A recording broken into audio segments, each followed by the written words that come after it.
Welcome back to of course healthy kitchen. చూసారా, మా కిచెన్లో నేను నిప్పట్లు చేద్దాం అనుకున్నాను. ఆ బియ్యం పిండి ఈ గ్లాసు 4 గ్లాసులు తీసుకున్నాను.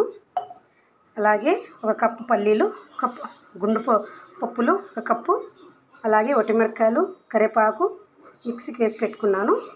ఇది కచ్చపక్కగా ఇది కూడా మనం మిక్సీకి వేసేసుకోవాలి.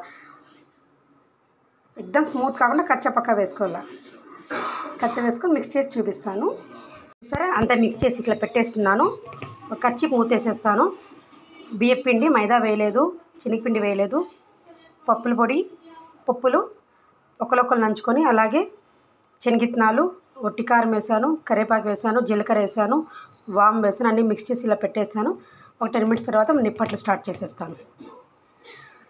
సరే, సన్నని మంట మీద ఇట్లా నీట్గా నిదానంగా గిచ్చేసుకోవాలా. చూసారా, ఈ ప్రాసెస్ మా ఆయన హెల్ప్ చేస్తున్నారు. చూసారా, నిప్పట్లో నచ్చు లేదా దీన్ని చెక్కలో నచ్చు, కానీ నిప్పట్లే నాలా చాలా క్రిస్పీగా. చూసారా ఎంత స్మూత్గా, ఎంత క్రిస్పీగా ఉన్నాయో.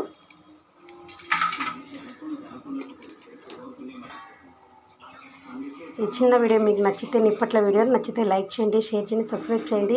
పిల్లలకు హాలిడేస్కి మనం ఏదో ఒకటి ఇంట్లో చేసి పెట్టడమే స్నాక్స్ చాలా హెల్తీ అన్నమాట.